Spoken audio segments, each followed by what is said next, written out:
हाल ही में Donald Trump और Vladimir Putin की अलास्का में मीटिंग हुई। इस मीटिंग में कई अहम मुद्दों पर बातचीत हुई। हालांकि अभी इस मीटिंग में रूस यूक्रेन युद्ध को लेकर कोई फाइनल समाधान नहीं निकल सका, लेकिन मीटिंग के बाद युद्ध विराम की संभावना बहुत ज्यादा बढ़ गई है। व्लादिमीर पुतिन ने डोनाल्ड ट्रंप के सामने युद्ध विराम की शर्तें रखी हैं। इन शर्तों को डिस्कस करने के लिए डोनाल्ड ट्रंप ने अब यूक्रेन के राष्ट्रपति व्लादिमीर जेलेंस्की को अमेरिका में बुलाया है। लेकिन अब सवाल ये कि आखिर पुतिन चाहते क्या हैं और जेलेंस्की और यूरोप के अन्य देशों का इस मामले पर क्या स्टैंड है, आइए जानते हैं।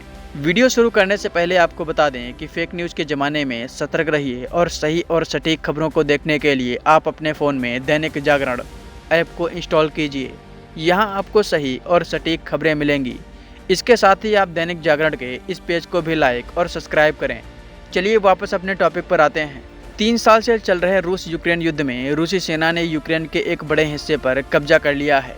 ये यूक्रेन की ज़मीन का 20% है।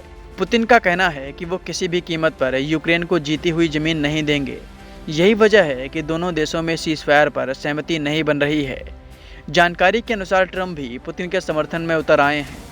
एनडीटीवी की रिपोर्ट के अनुसार डोनाल्ड ट्रंप ने पुतिन के जमीन कब्जाने वाले प्रस्ताव को स्वीकार कर लिया है। उन्होंने मॉस्को को यूक्रेन के 2 अहम हिस्सों का नियंत्रण अपने हाथ में लेने की इजाज़त दे दी है। ट्रंप से मुलाकात के दौरान पुतिन ने पूर्वी यूक्रेन के डोनबास, जो 2 बड़े इलाकों डोनेस्क और लुहांस्क को मिलाकर बना है, उसको यूक्रेन से लेने की बात की है और अब डोनाल्ड ट्रंप इसके लिए राजी भी हो गए हैं। लेकिन समस्या ये है कि यूक्रेन इसके लिए तैयार नहीं है और अब इसी वजह से यूक्रेन के राष्ट्रपति व्लादिमीर जेलेंस्की को ट्रंप ने अमेरिका में बुलाया है। यूक्रेन के राष्ट्रपति व्लादिमीर जेलेंस्की सोमवार को वाशिंगटन पहुंचेंगे। उनके साथ फ्रांस के राष्ट्रपति इमैनुअल मैक्रोन, जर्मनी के चांसलर फ्रेडरिक मर्ज, ब्रिटेन के प्राइम मिनिस्टर कीर स्टारमर, इटली के prime minister Giorgia Meloni, Finland की प्राइम मिनिस्टर अलेक्जेंडर स्टब और यूरोपीय संघ की प्रमुख उर्सुला वॉन डेर लियन भी व्हाइट हाउस में ट्रंप से मुलाकात करेंगी। यूरोप के लगभग सभी देश यूक्रेन के समर्थन में खड़े हैं और वो नहीं चाहते कि यूक्रेन का कोई इलाका रूस को दे दिया जाए। लेकिन अब देखना ये होगा कि अमेरिका में यूरोप के साथ होने वाली मीटिंग में डोनाल्ड ट्रंप यूरोप के देशों को मनाने में सफल होते हैं या नहीं। इस मामले पर फॉरेन एक्सपर्ट रविंदर सचदेवा का क्या कहना है, आइए आपको सुनवाते हैं। जी हाँ, डिसीजन जो वही बात है, पीस फार्मूला। क्या पीस फार्मूला होगा जिसके चलते सीज फायर हो? उसमें कुछ ना कुछ ट्रंप तो थोपेंगे, यूरोप के ऊपर भी और यूक्रेन के ऊपर भी। परंतु ये मैं नहीं मानूंगा कि बॉल जो है वो केवल यूरोप और जेलेंस्की के कोर्ट में है। मेरे ख्याल से ये बॉल जो है इन चारों के कोर्ट्स में है, या आप कह लीजिए डबल्स के मैच चल रहे हैं। राइट। तो 4 लोगों के खेमों में सबके ऊपर ये क्वेश्चन है और चैलेंज है कि इसे कैसे सॉल्व किया जाए।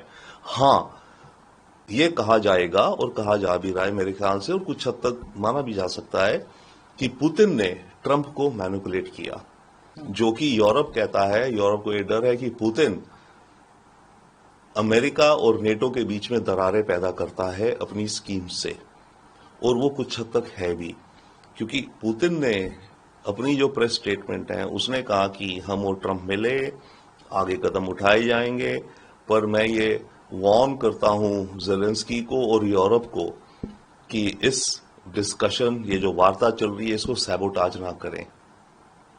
तो पुतिन ने ऑलरेडी एक